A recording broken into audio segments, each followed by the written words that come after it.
As a final capstone to like this whole thing, I think I wanted to like go over Brendan Eich's own post on some of this stuff. So let's see. Hope that it's obvious from what follows that this is a statement of personal opinion, not an official Mozilla document. So this is from back in 2012 from Brendan Eich on community and diversity. So this is the man that way in the first videos people like trashed on for supporting Prop 8 and things like that. If we start to make Mozilla mean, those people who share not only the Mozilla mission, but also my general political, social, religious, environmental view, we'll fail. If we focus Mozilla on our shared consensus regarding the Mozilla mission and manifesto, then the opportunities before us are enormous. I like this because we don't coalesce around our political, our social, our religion, our environmental, our political views, or what have you, but on the mission that we can all contribute to, that is making a better place,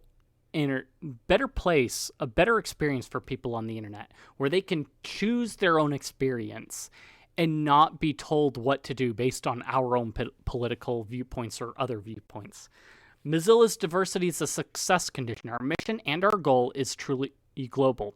Our mission taps into a shared desire for respect and control and user sovereignty that runs across cultures and across many other worldviews. We may even offend each other in some of our other views. Despite this, we share a commitment to the Mozilla mission. This is a remarkable achievement and important to our continued success. So it's this ability to get over the things that we may offend each other with, or our differences of worldviews and cultures and opinions, that really makes something great, is noted. I agree with every word of this, and I believe it applies to other communities of which I'm a member. If not, these communities will tend to splinter, and that is likely to be a net loss for everyone.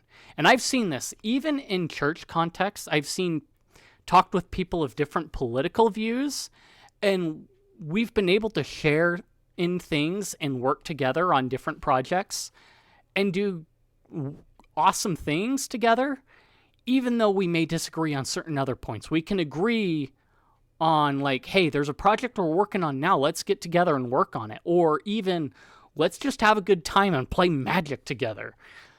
You don't have to have the same everything and same slate of everything to do something great and to unite with other people. You can have someone who's very, very politically opposite of you, but you can still work and do projects together. A donation I made in support of California Prop 8 4 years ago became public knowledge and sparked a firestorm of contents in the last few days, mostly on Twitter. Again, 2012 context. People in other countries or other U.S. states do not know why Mozilla was listed in the donation data. Donors above a certain amount are required by the state of California to disclose their employer. Mozilla had nothing to do with the donation. So it's a regulation based on California. Why you have to disclose your employer for a donation you make as an individual is beyond me, but this is California, and they like to make, things crazy. I'm not going to discuss Prop 8 here or on Twitter. There's no point in talking with people who are baiting, ranting, and hurling four-letter abuse. Personal hatred conveyed through curse words is neither rational nor charitable, and strong feelings on any side of an issue do not justify it. In contrast, people expressing non-abusive anger, sadness, or disagreement, I understand, grieve, and humbly accept. So I've seen in a couple different places, even recently with the U.S. election results, that some people are like having a hard time with it. And I really feel for them, because I can see, one, that I really feel like they're over catastrophizing things, but two, I don't like the fact that they are feeling depressed, sad, and other things like that. I would try to help them. I would hope they could find a silver lining to it, but I really don't know what to do for some of the people due to the disagreements that we have. but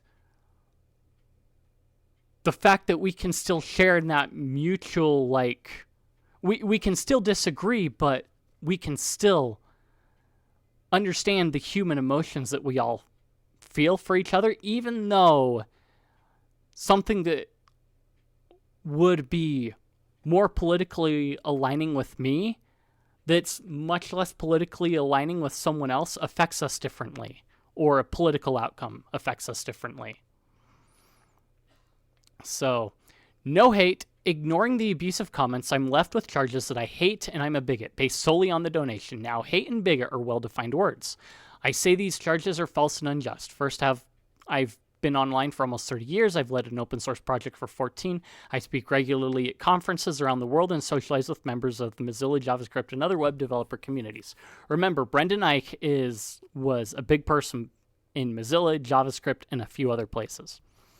I challenge anyone to cite an incident where I displayed hatred or even treated someone less than respectfully because of group affinity or individual identity.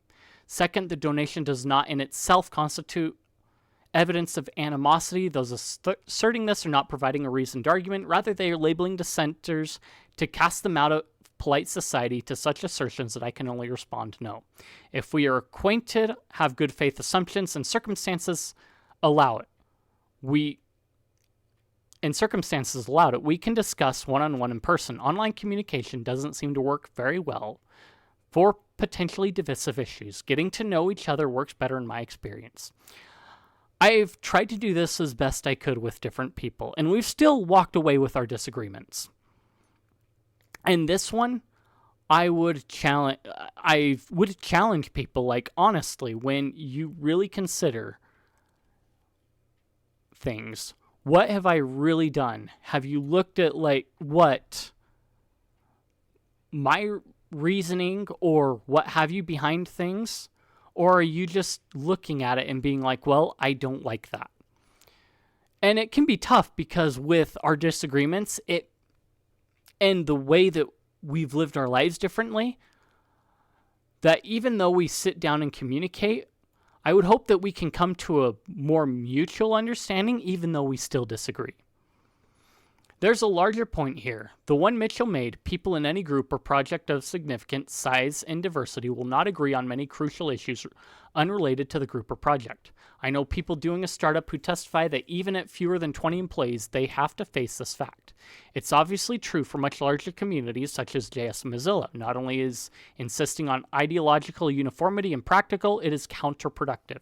We've seen this getting so much worse over the last few years, that you expect some sort of ideological uniformity and things like that. Otherwise, you're not in the club and you can't contribute to the project. And it just kind of makes a project worse in a lot of ways, because you're basically telling some experience no because of a disagreement on something that has nothing to do with the project. So I do insist that anyone agree with... So I do not insist that anyone agree with me on a great many things, including political issues, and I refrain from putting my personal beliefs in others' way in all matters, Mozilla, JS, and web. I hope for the same in return. This basically comes down to, hey, I'm just trying to make something great.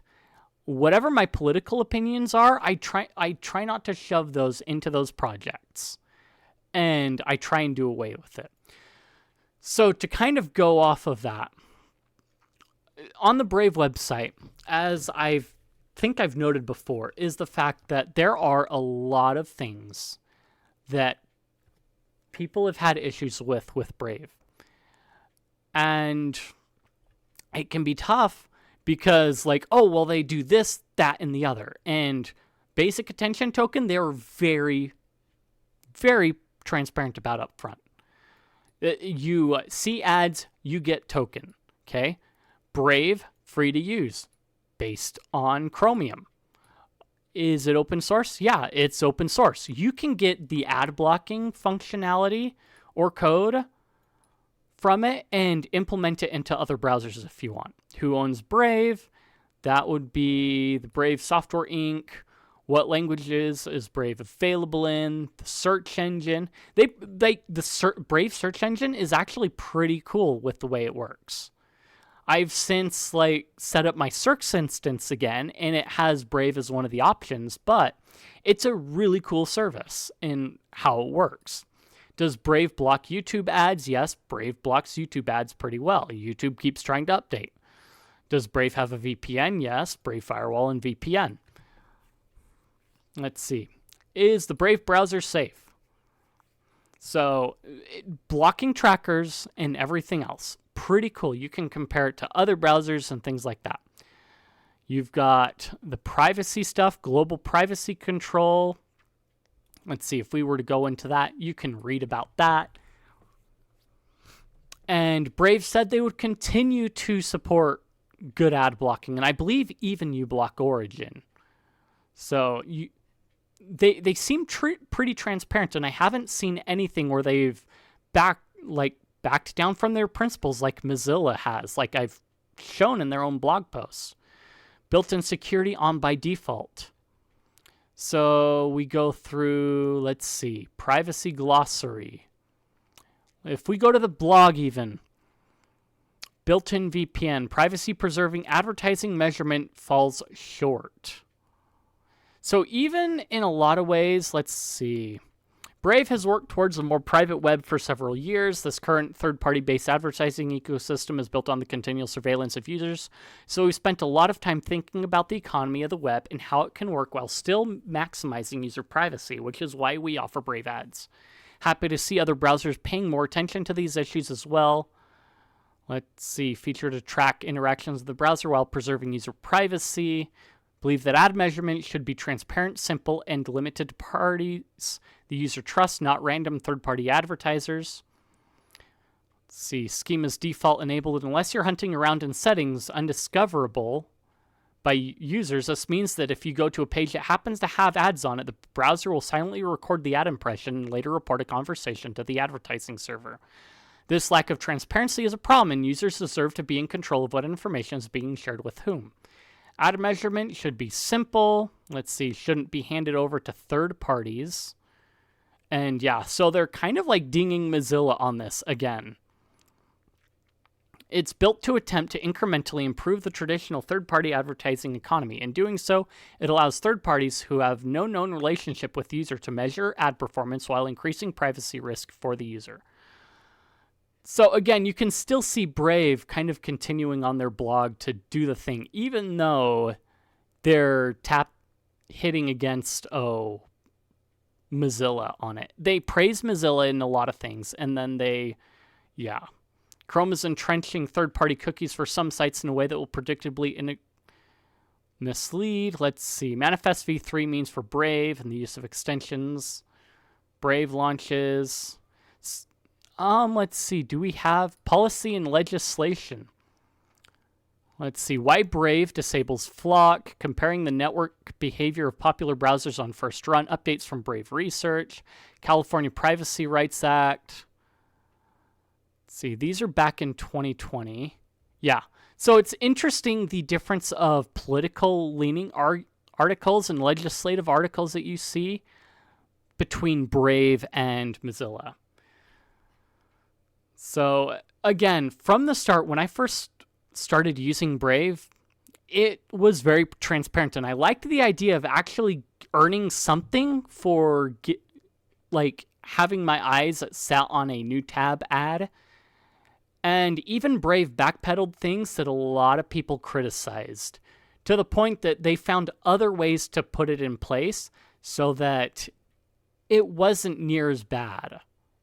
So to say that Brave is going to be the worst browser than Firefox, or the worst, Brave Software Inc. is the worst company to support the Mozilla,